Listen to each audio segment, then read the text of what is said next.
उत्तर प्रदेश के राज्यपाल श्रीमती आनंदीबेन पटेल,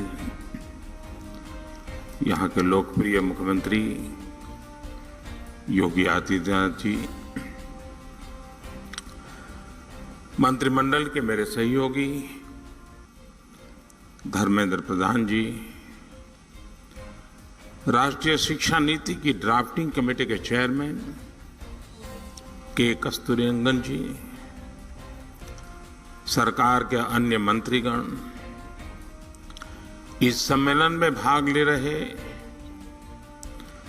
सभी वाइस चांसलर्स, शिक्षा संस्थाओं के निदेशक, सभी शिक्षकगण, शिक्षाविद, देवी और सज्जनों,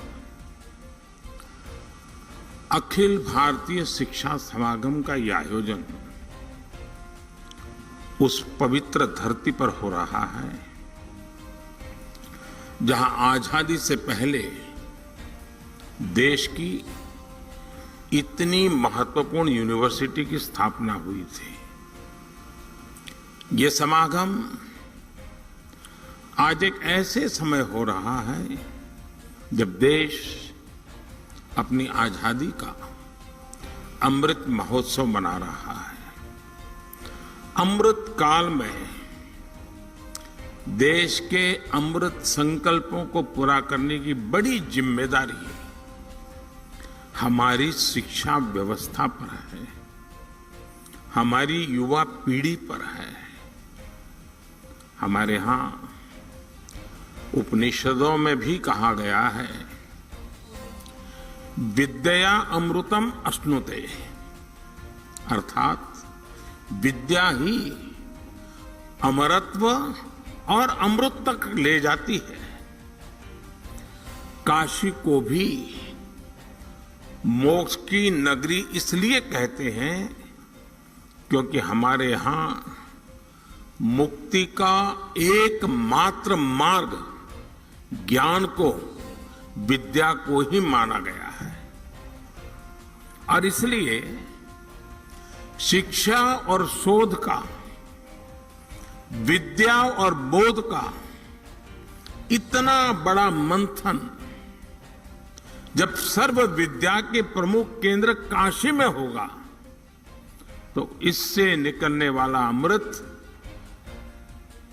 अवश्य देश को नई दिशा देगा।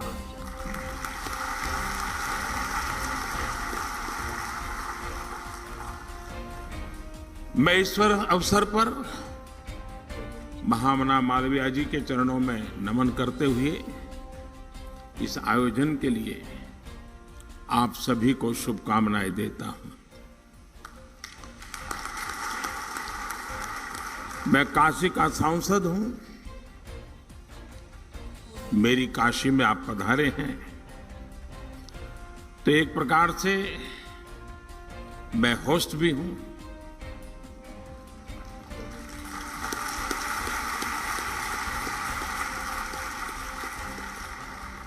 आप इन सब के साथ साथ मेरे भी मेहमान हैं।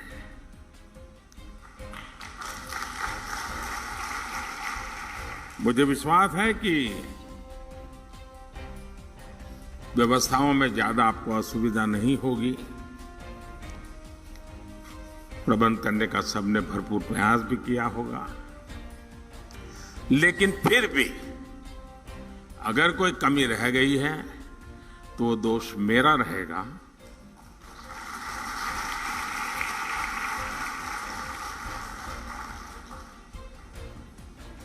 और एक होस्ट के नाते कोई भी आपको असुविधा हो जाए तो उसकी क्षमा मैं पहले से मांग लेता हूं।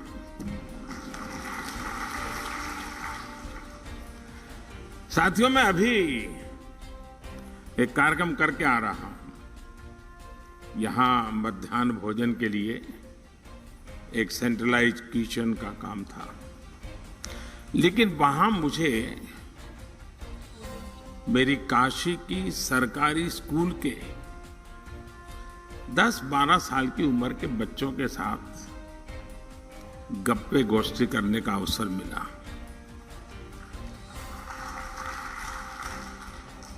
और वहां से निकल करके यहां आया हूं।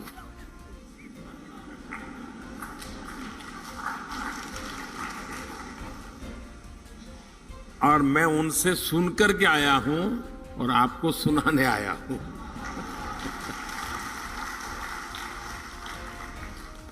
और मुझे कहना होगा, और मैं तो चाहूंगा जब मैं अगली बार आऊंगा तो जिस स्कूल के बच्चों से आज मुझे मिलना हुआ है, मैं उनके जो टीचर्स हैं उनको मिलना चाहूंगा।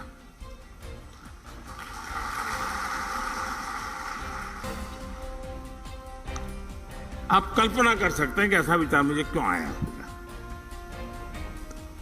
मेरे मन पर इतना प्रभाव पैदा हुआ, 10-15 मिनट का ही वो अवसर था मेरे पास, लेकिन जो प्रतिभा उन बच्चों में थी, जो टैलेंट थी, जो कॉन्फिडेंस था और जो विविधता थी, और वो भी एक सरकारी स्कूल के हमारे सामान्य परिवार के बच्चों की।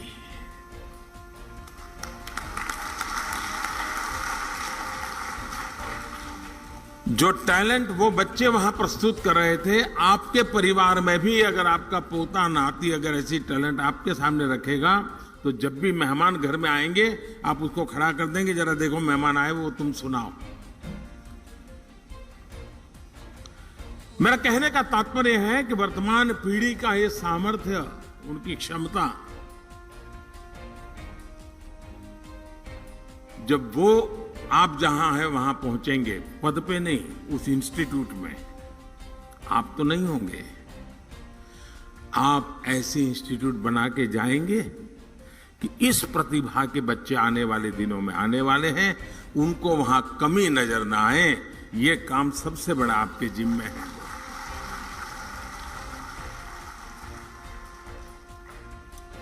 और मुझे विश्वास है कि अगले 3 दिनों तक यहां जो चर्चा और विमर्श होगा, उससे राष्ट्रीय शिक्षा नीति के क्रियान्वयन को प्रभावी दिशा मिलेगी।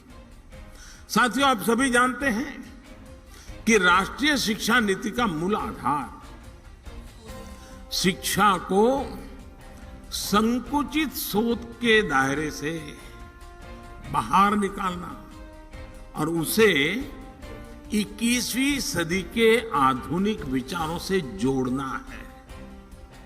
हमारे देश में मेधा की कभी कोई कमी नहीं रही है, लेकिन दुर्भाग्य से हमारे ऐसी व्यवस्था बना कर दी गई थी जिसमें पढ़ाई का मतलब केवल और केवल नौकरी ही माना जाने लगा था। शिक्षा में ये विकार गुलामी के कालखंड में अंग्रेजों ने अपनी जरूरतों को पूरा करने के लिए अपने लिए एक सेवक वर्ग तैयार करने के लिए किया था। आजादी के बाद इसमें थोड़ा बहुत बदलाव हुआ भी, लेकिन बहुत सारा बदलाव रह गया। अब अंग्रेजों की बनाई व्यवस्था कभी भी भारत के मूल स्वभाव का हिस्सा नहीं थी और न हो सकती है। अगर हम हमारे देश के पुराने कालखंड की तरफ नजर करें, हमारे यहां शिक्षा में अलग अलग कलाओं की धारणा थी, और बनारस तो, मेरी काशी तो इसका जीवंत उदाहरण है। बनारस ज्ञान का केंद्र केवल इसलिए नहीं था क्योंकि यहाँ अच्छे गुरुकुल और शिक्षण संस्थान थे।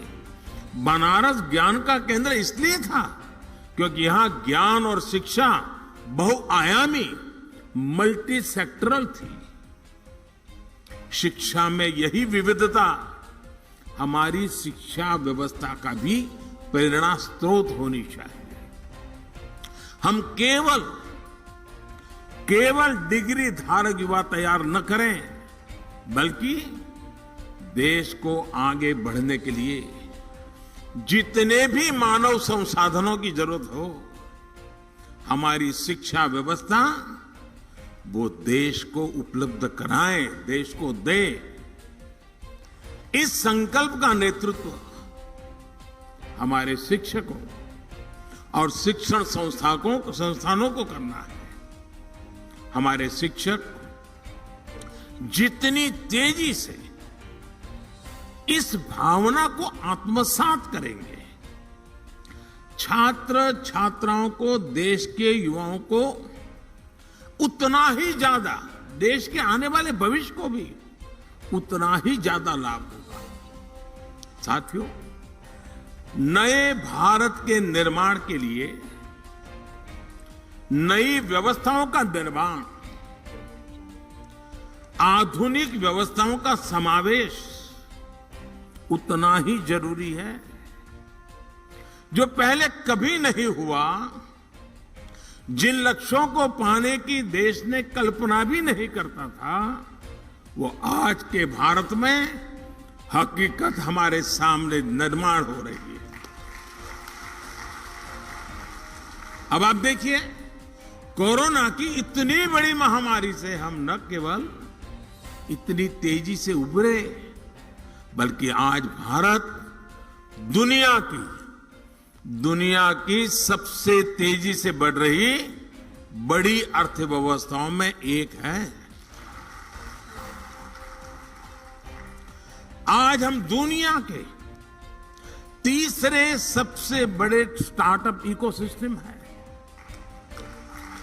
स्पेस टेक्नोलॉजी जैसे क्षेत्रों में, जहां पहले केवल सरकार ही सब करती थी, वहां अब प्राइवेट प्लेयर्स के जरिए युवाओं के लिए एक नई दुनिया तैयार हो रही है। पूरा अंतरिक्ष उनके बाहुपास में आ रहा है। देश की बेटियों के लिए, महिलाओं के लिए भी जो क्षेत्र पहले बंद हुआ करते थे, आज वो सेक्टर बेटियों की प्रतिभा के उदाहरण प्रस्तुत कर रहे हैं। साथियों, जब देश का मिजाज ऐसा हो, जब देश की रफ्तार ऐसी हो, तो हमें अपने युवाओं को भी खुली उड़ान के लिए नई ऊर्जा से भरना होगा।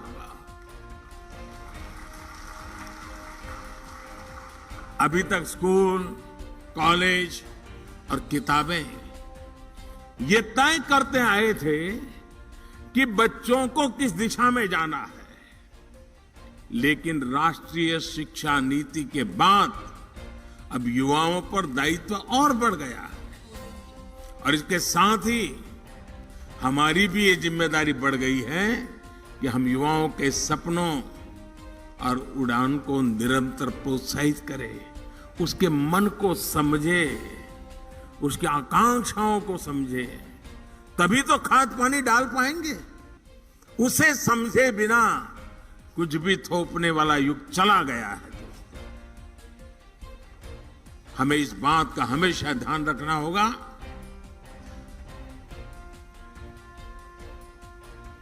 हमें वैसा ही शिक्षण, वैसी ही संस्थानों की व्यवस्थाएं, वैसा ही ह्यूमन रिसोर्स डेवलपमेंट का हमारा मिजाज अपने आप को सज्ज करना ही होगा। नई नीति में पूरा फोकस बच्चों की प्रतिभा और चॉइस के हिसाब से उन्हें स्किल्ड बनाने पर है। हमारे युवा स्किल्ड हो, कॉन्फिडेंट हो, प्रैक्टिकल हो, कैलकुलेटिव हो। शिक्षा नीति इसके लिए जमीन तैयार कर रही है। साथियों, देश में तेजी से आ रहे परिवर्तन के बीच शिक्षा व्यवस्था और इससे जुड़े आप सभी महानुभावों की भूमिका कितनी अहम है, इसका एक उदाहरण मैं अपने गुजरात के मुख्यमंत्री काल के शुरुआत के कालखंड का एक अनुभव बताता हूं। मैं नया मुख्यमंत्री बना था, सरकार वरकार की दुनिया से मेरा कोई नाता ही नहीं था, मैं बहुत दूर था, अचानक काम आया था। तो मैंने एक कार्यक्रम बनाया था। मेरे सभी सचिवों को मैंने कहा कि आप ही आपके डिपार्टमेंट के मुख्यमंत्री हैं और मुझे बताइए 5 साल में आप अपने डिपार्टमेंट को कहां ले जाओगे, कैसे ले जाओगे, अचीव क्या करोगे, उससे गुजरात के सामान्य मानवी के जीवन को क्या लाभ होगा, उसका एक आपका विजन और पूरी डिटेल के साथ प्रेजेंटेशन कीजिए। ये मैंने सभी विभागों के सचिवों को कहा और हर दिन शाम को 5 बजे सभी मेरी मंत्रिपरिषद के मंत्री और सभी सचिव हम बैठते थे और एक सचिव आकर के अपने विभाग का पूरा प्रेजेंटेशन देते थे, फिर डिबेट होती थी। सभी सचिव, जो पहले भी कोई एग्रीकल्चर सचिव रहा होगा वो भी वहां बैठा हुआ है, सब लोग अपने अपने विचार रखते थे, डिबेट होती थी, हमारे मंत्री भी डिबेट करते थे। मैं सुनता रहता था, सीखने का प्रयास करता था। एक दिन, और ये कार्यक्रम मेरा करीब महीने भर चला था और शाम को 5 बजे शुरू होता था, रात 10 बजे तो बड़ी मुश्किल से घर जाने की इजाजत मिलती थी और बड़ा ही इंटेंस वो कार्यक्रम चला और शायद हिंदुस्तान के इतिहास में पहली बार ऐसा हुआ होगा। तो मेरे यहां उद्योग के जगत के संबंधित प्रेजेंटेशन हुआ। आने वाले दिनों में वो औद्योगिक क्या क्या देखते हैं, आने वाले दिनों में औद्योगिक विकास कैसा होगा, सारा बता रहे थे। तो कार्यक्रम पूरा होते ही शिक्षा सचिव मेरे पास आए, क्योंकि दूसरे दिन शिक्षा सचिव का कार्यक्रम था। उसने कहा साहब मैं कल नहीं कर पाऊंगा। मैंने कहा क्या बात करते हो भाई, 1 महीने पहले आपको तैयारी करने के लिए कहा और आप लास्ट मोमेंट कह रहे हैं मैं नहीं कर पाऊंगा। उन्होंने कहा तैयार तो है, मैं कर सकता हूं, लेकिन आज जो मैंने औद्योगिक विकास का जो प्रेजेंटेशन देखा उसको देख करके मुझे लगता है कि हमारा उनका कोई मेल ही नहीं है। हम बाएं जा रहे हैं, वो दाएं जा रहे हैं। तो मैं इसकी लाइट में मेरे जो प्रेजेंटेशन है उसको मॉडिफाई करने के लिए मुझे समय चाहिए, तब जाकर के हम एक इंक्लूसिव ग्रोथ की दिशा में साथ मिलकर के शिक्षा हो इंडस्ट्री चल सकते हैं। हमें भी अब तो पूरी दुनिया का पता होना चाहिए, हर यूनिवर्सिटी में काम होना चाहिए कि दुनिया आगे किस तरफ जा रही है, कैसे जा रही है, उसमें हमारा देश कहां है, उसमें हमारे युवा कहां है। आने वाले 15-20 साल उन बच्चों के हाथ में भारत होने वाला है, उनको मैं कैसे तैयार कर रहा हूं, ये हमारा बहुत बड़ा दायित्व है दोस्तों। और इसी तर्ज पर हमारे सभी शिक्षण संस्थानों को भी खुद से पूछने की जरूरत है कि क्या हम फ्यूचर रेडी हैं। मैं आज दिन बिता रहा हूं, एग्जाम ले रहा हूं, कॉन्वोकेशन कर रहा हूं, क्या यही मेरा, मैं जिस पद पर हूं वही काम है? क्या मेरा काम यह है कि मैं ऐसी संस्थान खड़ी करके जाऊंगा कि आज जो बच्चा मेरे स्कूल कॉलेज में आएगा, आजादी के जब 100 साल होंगे, जब वो बहुत बड़ी महत्वपूर्ण भूमिका निभाता होगा, तब मेरा देश वहां पहुंचेगा। मैं वो व्यवस्था आज पैदा करके जाऊंगा। आप सबको वर्तमान को संभालना है, आपके पहले जो करके गए हैं उसको आगे बढ़ाना है, लेकिन आज जो काम कर रहे हैं उनको फ्यूचर के लिए ही सोचना होगा और व्यवस्थाएं फ्यूचर के लिए विकसित करनी होगी। और क्योंकि आज बच्चों की जिज्ञासा ऐसी होती है जिनके उत्तर, अभी मैंने कहा, मैं जिन बच्चों को मिलकर आया हूं, आपको भी घर में पता चलता होगा, छोटे छोटे आपके पोते पोती भी आपको सवाल पूछते होंगे, आपके नन्हे मन्ने बेटे अगर सवाल पूछते होंगे, आपको सोचना पड़ता होगा अरे भाई ये कहां सर खा रहा है, वो सर नहीं खा रहा है और का सर उसको जवाब नहीं दे पा रहा है। दोस्तों वो सवाल आपके हर किसी के घर में ये अनुभव आया होगा जी। आज की पीढ़ी जिन बातों को लेकर के आती है, वो तो गूगल पर 10 चीजें सवाल पूछते, बोले आप क्या कह रहे हो, गूगल तो ये कह रहा है, आपको काउंटर करता है बच्चा। अब ये बच्चे आपकी यूनिवर्सिटी में 10 साल के बाद आएंगे तब क्या हाल होगा आपका? हमें अभी से तैयार करना होगा अपने आप को। आप घर में भी उसके अपने बच्चों के साथ मिसमैच अनुभव कर रहे हैं। जब स्कूल कॉलेज के कैंपस के अंदर बहुत बड़ी मात्रा में युवा पीढ़ी होगी, इस प्रकार से नई सोच के साथ आई होगी और हम वहां उसके योग्य नहीं होंगे, तो उनके साथ कितना बड़ा गहरा अन्याय हो जाएगा दोस्तों। और इसलिए आवश्यक है कि हम भविष्य को जाने, समझे, व्यवस्थाओं को विकसित करें। मैं अभी कुछ दिन पहले डिजिटल इंडिया अभियान के तहत गांधीनगर में एक एग्जीबिशन देखने गया था। वहां सरकारी स्कूल के बच्चे थे, 12वीं 10वीं या 11th के बच्चे थे। वहां बच्चों ने जो प्रोजेक्ट तैयार किए थे, जो आइडियाज रखे थे, मैं बहुत उसको समझने की, देखने का प्रयास कर रहा था और मैं प्रभावित हुआ था इन बच्चों के काम से। रिसर्च का ऐसा पोटेंशियल, कम उम्र में ऐसे ऐसे इनोवेशन वाली बातें सुनकर मैं दंग रह गया। वहां कई बच्चे बायोटेक और जेनेटिक्स में इंटरेस्टेड थे। उनकी क्लास में जब साइंस के फंडामेंटल्स पढ़ाए जा रहे हैं, तब वो जीन मैपिंग, एफिनिटी क्रोमेटोग्राफी और जेनेटिक लाइब्रेरी बेस्ड टूल्स की बात कर रहे थे। अब कितना बड़ा अंतर है, आप कल्पना करिए। मैं उनके काम को देखकर सोच रहा था कि जब ये हायर एजुकेशन में पहुंचेंगे तो हमारे इंस्टीट्यूशन इनकी आधुनिक सोच के मुताबिक तैयार होंगे क्या? अगर हम इन बच्चों के लिए उनके हायर एजुकेशन में पहुंचने का इंतजार करेंगे, तब तक दुनिया बहुत आगे निकल जाएगी दोस्तों। इसलिए हमें ये अभी से सोचना होगा कि जिस उम्र में भी बच्चों के मन में मोटिवेशन है, उसी उम्र में उन्हें गाइडेंस और रिसोर्स मिले, इसका प्रबंध हमने सोचना पड़ेगा। हमें अपने संस्थान में ऐसी व्यवस्था तैयार करने पर काम करना चाहिए।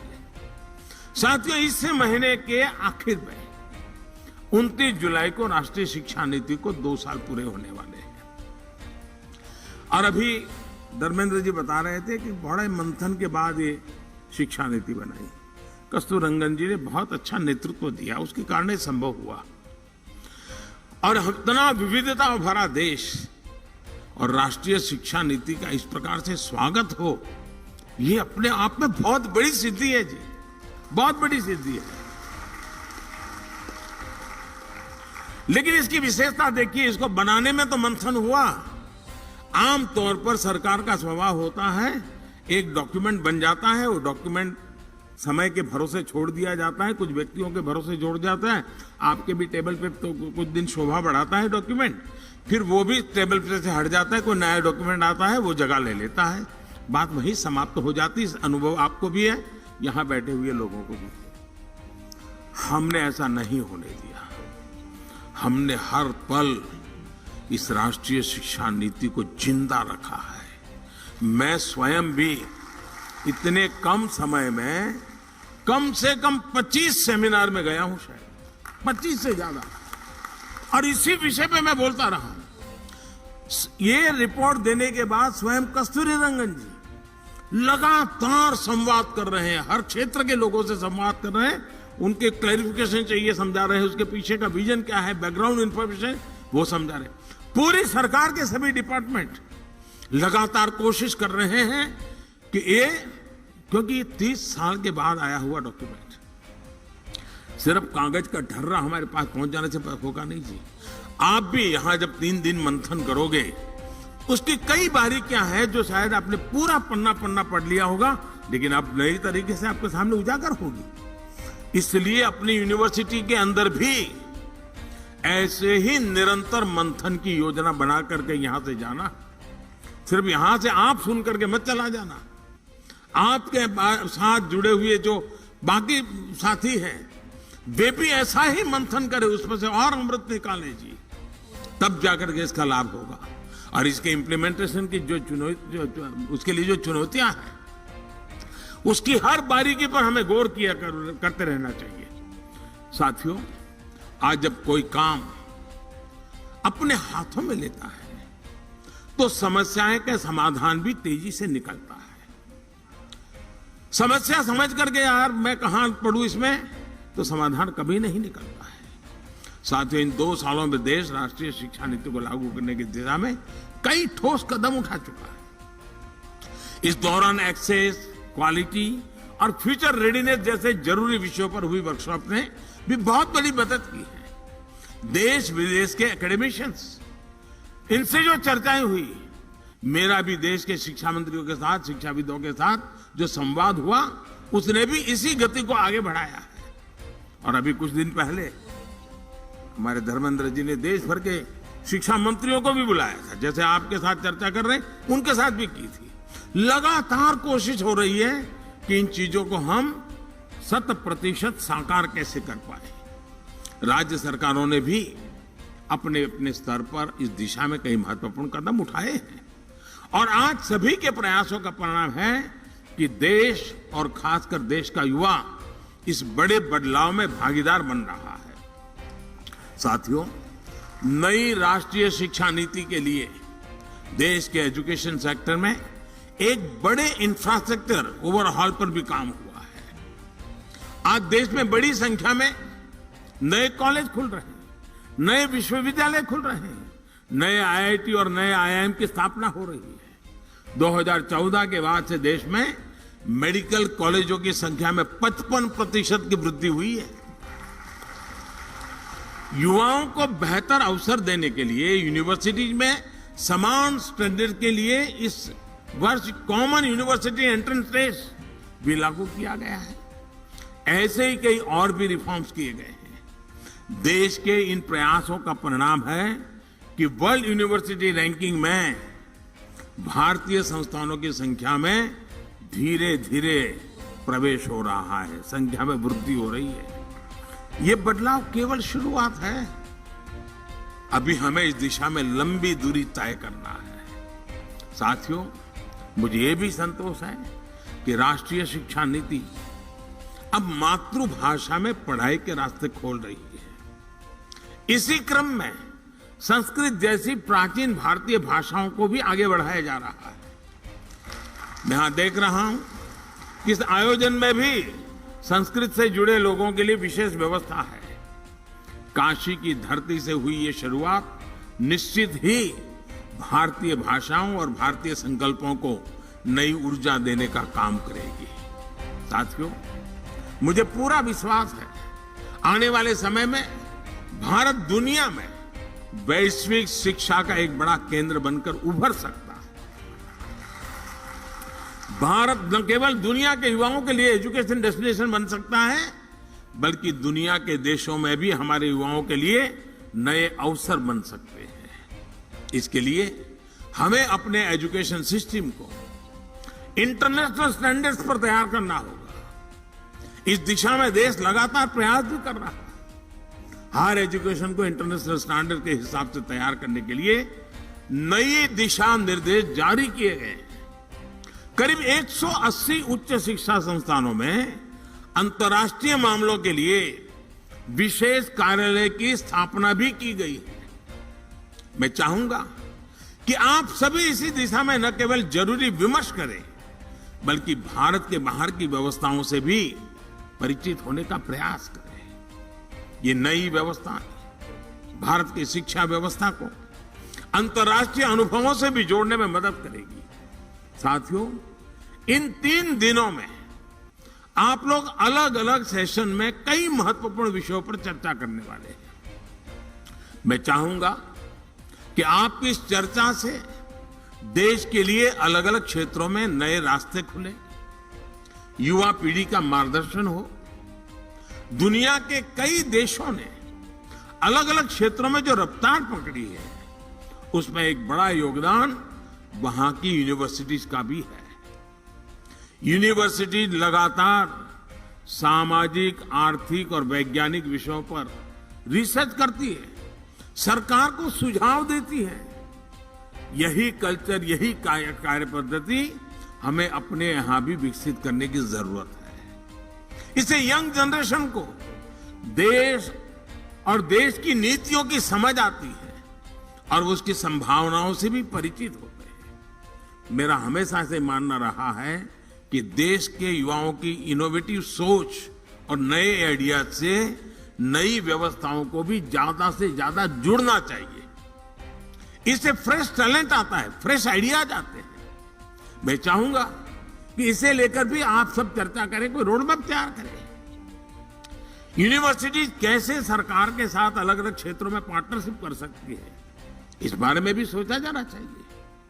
अपनी एक्सपर्टीज आपको ही तय करनी है। आप जिस क्षेत्र में उसे लेकर सर्वे और स्टडी करें, सरकार को सुझाव दे। आपकी यूनिवर्सिटी का जो 50-100 किलोमीटर का जो दायरा होगा, वहां की जन सामान्य की समस्याएं क्या है, उसके उपाय क्या है, रिसोर्सेज क्या है, उस रिसोर्सेज के लिए क्या किया जा सकता है, वहां के सामान्य व्यक्तियों की वृत्ति प्रवृत्ति क्या है। आपके स्टूडेंट को एक प्रोजेक्ट मिल जाएगा, स्थानीय रूप से बढ़िया रिपोर्ट बनेगा। सरकार की कोई योजना चलती है तो उसकी अच्छाइयां क्या है, कमियां क्या है, सुधार की संभावनाएं क्या है, बढ़िया रिपोर्ट बन सकता है। ये सारी बातें सरकार के अंदर गंभीरता से कर लिया जाए, बहुत बड़ा परिणाम आता है। मुझे याद है, मैं गुजरात में था तो एक बार सरदार पटेल यूनिवर्सिटी में मेरा कार्यक्रम था। सरदार पटेल यूनिवर्सिटी के लोगों ने रूरल डेवलपमेंट पे काफी रिसर्च करके कुछ किताबें तैयार की थी। उस दिन उन्होंने मुझे गिफ्ट की। मैंने जरा बड़ी बारीकी से उसको देखा, मुझे बड़ा इंटरेस्ट लगा। मैंने डिपार्टमेंट को काम दिया।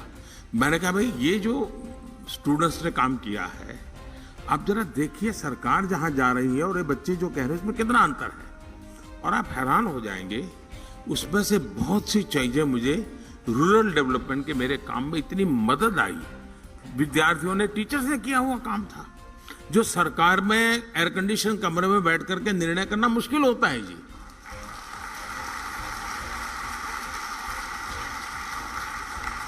जो फील्ड में हमारी ये पीढ़ी जाती है, वो बहुत ही अच्छा उसका अर्क निकाल करके ले आती है। और कुछ चीजों का कल्पना भर का लाभ हुआ हो, ये भी ध्यान में आता है जी। और मुझे विश्वास है हमें उससे, अब जैसे हमारे यहाँ एग्रीकल्चर यूनिवर्सिटी है, अब एग्रीकल्चर यूनिवर्सिटी लैब में जो करती है कितना ही अच्छा काम करे, लेकिन उसको सर्टिफिकेट भी मिल जाए, इंटरनेशनल मैगजीन में उसका आर्टिकल भी छप जाए, उसको डिग्री भी मिल जाए, लेकिन वो तो मामला लैब में ही रह जाएगा। हमारे पास लैब टू लैंड का भी तो रोड मैप होना चाहिए ना। जो लैब में है वो लैंड पर भी तो उतरना चाहिए ना। और जैसे लैब टू लैंड होना चाहिए, वैसे ही लैंड पर यूनिवर्सिटी में नहीं गए ऐसे लोगों का अनुभव भी बहुत ज्यादा होता है। और जो लैंड का अनुभव है उसको लैब में भी लाना चाहिए। और लैब में वो कैसे आए, रिसर्च को कैसे एनरिच करे, परंपरागत अनुभव को कैसा करे, ये सोच करके हम कदम उठा नहीं सकते हैं।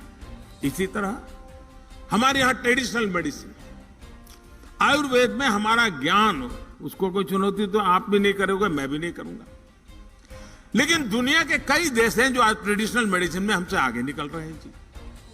ऐसा इसलिए क्योंकि आज के समय में परिणाम और प्रमाण दोनों की जरूरत होती है। हम ये कहें कि भाई मैं ये जड़ी बूटी लेते हुए फायदा होता है, परिणाम मिलता है, लेकिन हम मान के चले और सभी यूनिवर्सिटी के रत्न मेरे कुछ ना यहां से सुन करके जाए तो चलेगा, 2 शब्द मेरे सुन करके चल के जाइएगा और उस पर मंथन कीजिएगा। हमें परिणाम तो मिल जाते हैं लेकिन प्रमाण नहीं होते हैं। और इसलिए हमारे पास परिणाम के साथ साथ प्रमाण होने चाहिए। हमारे पास डेटाबेस होना चाहिए, हमारे पास उसका पूरा डिटेल रिकॉर्ड होना चाहिए, कहां से कैसे बदला हुआ। हम भावनाओं के आधार पर दुनिया नहीं बदल सकते, दुनिया के सामने उसे मॉडल के रूप में प्रस्तुत नहीं कर सकते। और इसलिए परिणाम होने के बावजूद भी प्रमाण की आवश्यकता आज के विश्व को बहुत जरूरी है। और इसलिए अब हमारी यूनिवर्सिटीज को जो परिणाम से हम परिचित हैं लेकिन जिसमें प्रमाण का अभाव है, उन प्रमाण की पूर्ति करने के लिए मैकेनिज्म बनाना, व्यवस्थाएं विकसित करना है, परंपराएं विकसित करना, ये आप सब साथियों की मदद के बिना होना नहीं है। एविडेंस बेस्ड ट्रेडिशनल मेडिसिन पर रिसर्च का ये काम भी हमारी यूनिवर्सिटी बहुत अच्छी तरह कर सकती है। साथियों, हमारे देश में डेमोग्राफिक डिविडेंड हमारी बहुत बड़ी ताकत है, चर्चा भी करते हैं, लेकिन क्या कोई यूनिवर्सिटी है जिसने इसका स्टडी किया है कि आखिर ये डेमोग्राफिक डिविडेंड है क्या? क्या दुनिया में जब डेमोग्राफिक डिविडेंड का अवसर आया था तब उस दुनिया के उस देश ने किस प्रकार के कदम उठाए थे, वहां की यूनिवर्सिटी कैसे व्यवहार करती थी और उसका बेनिफिट कैसे लिया? बहुत बार हमको कहते हैं, दोहराते हैं, लेकिन डेमोग्राफिक डिविडेंड की संभावनाओं पर हम क्यों न काम करें? उस सामर्थ्य का उपयोग हम आने वाले 20, 25, 30 साल के लिए देश को कैसे दे सके?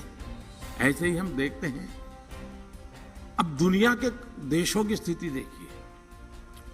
समृद्ध से समृद्ध देश भी इस बात से परेशान है कि वहां लोगों की आयु बहुत बढ़ रही है, एजिंग प्रॉब्लम है, और युवा पीढ़ी न के बराबर हो रही है। बहुत बड़ा बल्क बुजुर्गों का है, उनको जो दुनिया चलानी है उसको चला नहीं पाते हैं।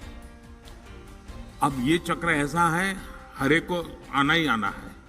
आज हमारा देश युवा है, कभी हमारा देश भी ऐसा ही होगा जिसमें युवा कम होंगे, वृद्ध ज्यादा होंगे। वो दिन आने वाले हैं। क्या दुनिया में अभी से कोई है जो इस प्रकार के वृद्धत्व के कारण उस देश की जो स्थितियां बनी है उसके सॉल्यूशन के लिए उन्होंने रास्ते क्या खोजे हैं?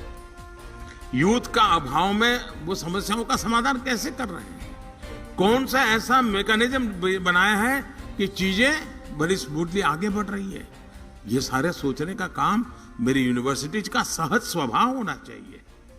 यूनिवर्सिटीज में आपके लिए अभी से मैं मानता हूं रिसर्च और काम करने का अच्छा स्कोप होता है, और इसके कारण जिन बच्चों को ये प्रोजेक्ट देते हैं उनका एक विजन बनता है, उनको भी नई चीजें समझने का अवसर मिलता है।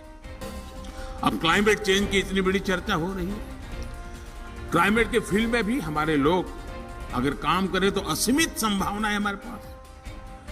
अब हमने देश में एक योजना बनाई है CDRI की।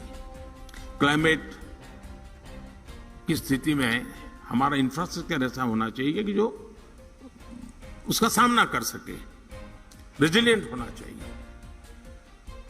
अब उस पर हमारे रिसर्च किए बिना हम कैसे करेंगे जी? पहले के जमाने में जो चीजें बनाते थे तब न इतनी बाढ़ आती थी, न इतने वर्षा होती थी, कुदरत हमारे साथ चलती थी, हम कुदरत के साथ चलते थे। अब वो हमसे उल्टा चल रही है, हम उससे उल्टा चल रहे हैं। और इसलिए हमें इस नए संकट के सामने जीना कैसे, उसको सीखने के लिए व्यवस्था करनी चाहिए। आज सारी दुनिया सोलर पावर की तरफ बढ़ रही है। भारत भाग्यवान है कि उसके पास तपता हुआ सूरज है। उस तपते हुआ सूरज की मालिकी हम कैसे उपयोग करें? उसके सामर्थ्य को हम हमारे जीवन व्यवस्था का हिस्सा कैसे बनाएं?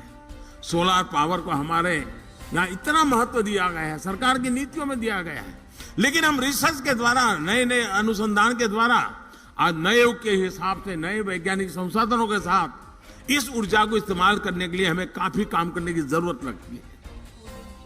उसी तरह साथियों, स्वच्छ भारत अभियान, हर व्यक्ति के दिल में ये बात अब घर कर गई। हाँ भाई, स्वच्छ भारत के विषय में कोई कॉम्प्रोमाइज नहीं होना चाहिए, लेकिन बात वहां से बनती नहीं है जब तक हम वेस्ट टू वेल्थ की तरफ की योजनाएं नहीं बनाते हैं।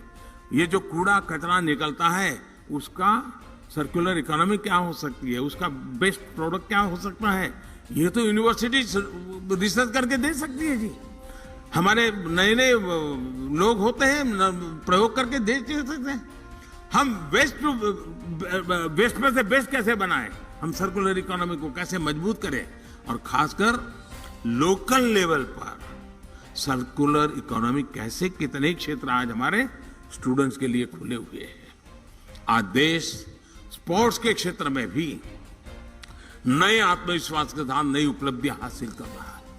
हमारी यूनिवर्सिटीज, ऐसा नहीं होना चाहिए कि अब स्पोर्ट्स यूनिवर्सिटी यहां बन रही है इसलिए बाकी यूनिवर्सिटी के नौजवानों को स्पोर्ट्स से कोई लेना देना। जी नहीं, हमारी यूनिवर्सिटी के मैदान शाम को भरे रहने चाहिए, बच्चों को घर भेजने के लिए मेहनत करनी पड़े, ये वातावरण हर यूनिवर्सिटी के मैदान में होना चाहिए।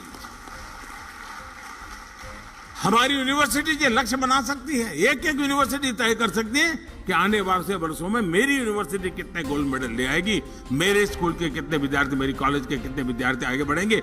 ये किस यूनिवर्सिटी के टारगेट क्यों नहीं होने चाहिए दोस्तों?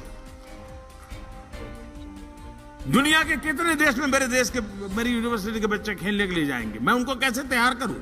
उनको एक्सपोजर मिलेगा, वे भी मेरी एक बहुत बड़ी अमानत बन जाएगा।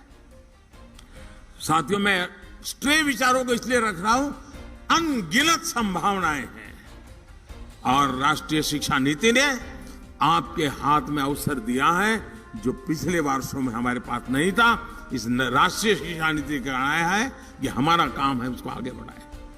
साथियों, हम सबको याद रखना होगा कि देश के भविष्य निर्माण का राष्ट्रीय शिक्षा नीति का नेतृत्व आप सब साथियों के हाथ में है। मुझे विश्वास है कि अखिल भारतीय शिक्षा समागम में आपके मंथन से निकला अमृत, आपके सुझाव देश को एक नई दिशा देंगे। जिन नौजवानों के साथ आपका समय बीतता है, उनको वर्तमान के लिए नहीं, आने वाले कल के लिए तैयार करना है। अगर आने वाले कल के लिए तैयार करना है तो आपको आने वाले साल के लिए तैयार होना है। अगर आप आने वाले साल के लिए तैयार होते हैं तो आपकी इंस्टीट्यूट को आने वाले 100 साल के लिए तैयार करना है, तब जाकर के इस काम को प्राप्त कर सकते हैं। और उसी भाव के साथ आप लोग काशी की इस पवित्र धरती पे हैं, मां गंगा के तट पर विराजमान है। सांस्कृतिक पूरी परंपरा हमें नई चेतना और प्रेरणा देने वाली परंपरा है। उस परंपरा में से कुछ न कुछ अमृत बिंदु आपके भी नसीब आएंगे, जो अमृत बिंदु लेके जाएंगे। वहां जब आप उसको रखोगे, वो यूनिवर्सिटी भी आने वाले अमृत काल में भारत के उज्जवल भविष्य को गढ़ने के लिए काम आएगी। मैं फिर एक बार विभाग का इस कार्यक्रम की रचना के लिए धन्यवाद करता हूं। आप सब उत्साह और उमंग के साथ इसे शरीक हुए हैं। मुझे विश्वास है 3 दिन में आप थक नहीं जाएंगे। मैं बैठे बैठे कार्यक्रम देख रहा था, मुझे लग रहा है पता नहीं आपका क्या होगा 3 दिन के बाद, लेकिन आप एकेडमिक वर्ल्ड के हैं तो जरूर उसको आगे बढ़ाएंगे। मेरी आपको बहुत बहुत शुभकामनाएं, बहुत बहुत धन्यवाद।